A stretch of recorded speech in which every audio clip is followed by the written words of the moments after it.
নমস্কার, সময় কলকাতায় সকলকে স্বাগত। টলি হলি বলি নিয়ে আপনাদের সঙ্গে রয়েছে আমি রিম্পি। আর শুরুতেই টলিউডের কিছু খবর দেখে নেব।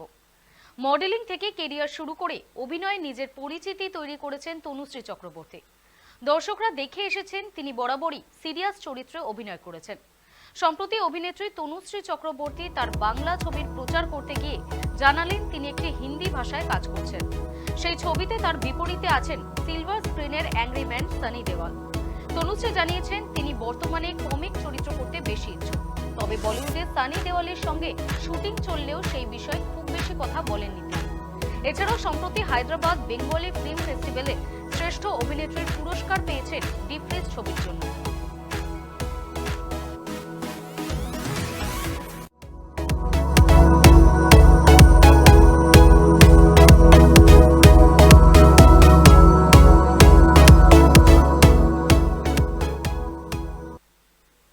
একসঙ্গে পর্দায় ফিরতে চলেছেন টলিউডের দুই অভিনেত্রী মিমি চক্রবর্তী, নুসরাত জাহান। শিবপ্রসাদ মুখোপাধ্যায়, নন্দিতা রায় পরিচালিত রক্তবীজ 2-এ একসঙ্গে অভিনয় করবেন এই দুই অভিনেত্রী।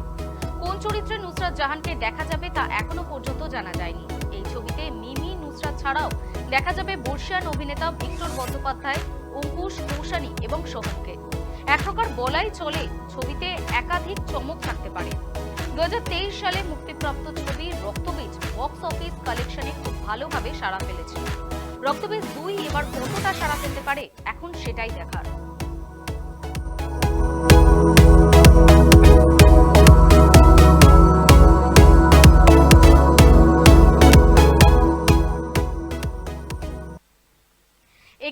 জানুয়ারি মহাকুম্ভে অনুষ্ঠান করার কথা ছিল সঙ্গীত শিল্পী ইমন চক্রবর্তীর।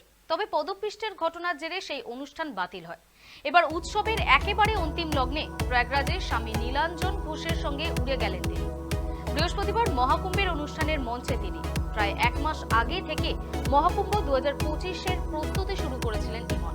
এবার সেই স্বপ্ন পূরণ। তিনি আগেভাগেই জানিয়েছিলেন যে গেরুয়া বসনে সাজবেন ইমন। লক্ষ্মীবারে প্রয়াগরাজের অনুষ্ঠানে সেই শাড়িতেই ইমন। বুধবার স্বামী নীলাঞ্জনের সঙ্গে সেলফি পোস্ট করেছেন। প্রসঙ্গত, আম জনতার পাশাপাশি প্রয়াগরাজে ভিড় জমাতে শুরু করেছেন সেলেবরাও। 13ই জানুয়ারি শুরু হওয়া মহাকুম্ভ জমজমাট ভক্ত ও সন্তদের উপস্থিতিতে 45 দিন ব্যাপী এই অনুষ্ঠানে বিদেশিরাও পূর্ণ স্নানের জন্য ভিড় জমাচ্ছেন প্রয়াগরাজে।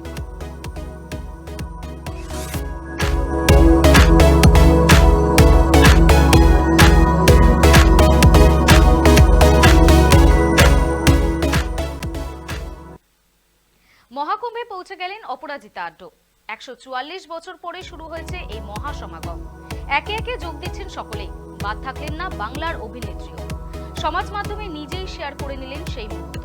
তবে অপরাজিতা মনে করেন ঈশ্বর না চাইলে তিনি মহাকুম্ভে যোগ দিতে পারতেন না, এমনটাই নিজের সমাজ মাধ্যমে লিখেছেন তিনি। অপরাজিতা মহাকুম্ভে গিয়ে মহাদেবের জয়ধ্বনি তুলে বলেন হর হর মহাদেব। মহাদেবের জয়ধ্বনি তোলার সঙ্গে অপরাজিতাকে নাচতেও দেখা যায়। কোথাও আবার দেখা যায় প্রদীপ জ্বালিয়ে গঙ্গায় ভাসাচ্ছেন তিনি। সেই মুহূর্তের ছবি ভাগ করে নিয়ে অপরাজিতা সমাজ মাধ্যমে লিখেছেন অমৃত কুম্ভের সন্ধানে।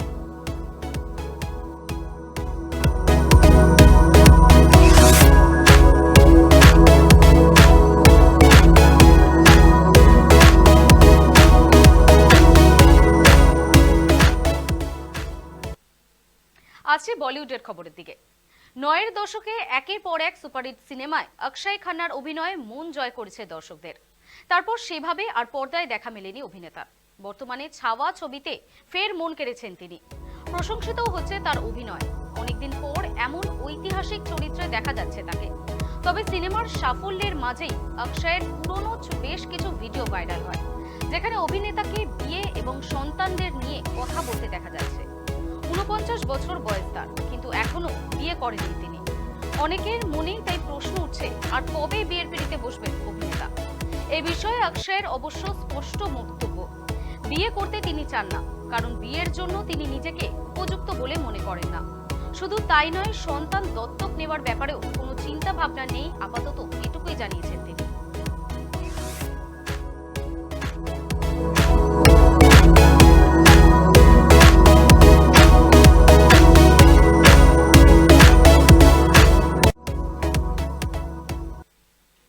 বচ্চন পরিবারের অন্দরের সম্পর্কের সমীকরণ নিয়ে নানা মত রয়েছে। কখনো শ্বেতা বচ্চন নিজেই বলেছেন বাবা অমিতাভ বচ্চন ও মা জয়া বচ্চনের সঙ্গে তাদের ভাই বোনের সমীকরণের কথা। আবার কখনো নাতনি নব্যা নবেলির অনুষ্ঠানে এসে জয়া বলেছেন ছেলে অভিষেক নয়, মেয়ে শ্বেতা বচ্চনই তার কাছে বেশি আপন।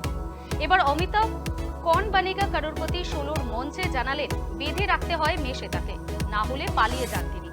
কিসে ভয় পান বচ্চন কন্যা? অমিতাভ বলেন শ্বেতা নাকি সূচ দেখলে বড্ড ভয় পান, তাই ইনজেকশন নিতে চান না তিনি, দৌড়ে পালিয়ে যান। অনুষ্ঠানে এক প্রতিযোগীকে জানান মহিলারা নাকি সূচ দেখলে ভয় পান। তারপরই অমিতাভ বলেন আমার মেয়ে সূচ দেখলেই দৌড়ে পালিয়ে যায়। আসলে এমন সময় ওকে একেবারে বেঁধে রাখতে হয়, কারণ বড্ড ভয় পায় সে।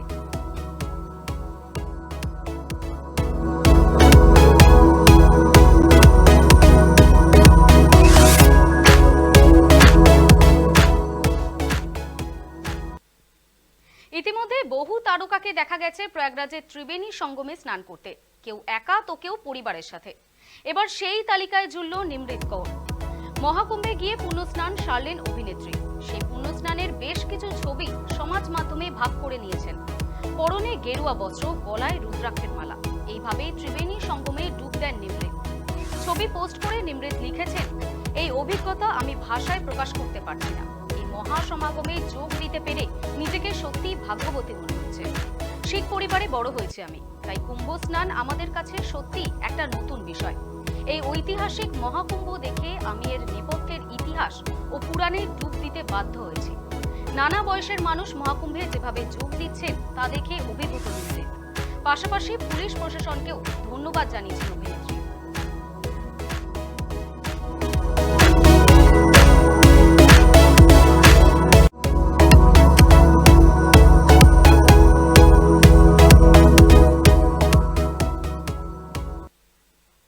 টলি হলি বলি এখনকার মতো এই পর্যন্তই। নজর রাখুন সময় কলকাতার পর্দায়। সময় বলবে সময়ের কথা।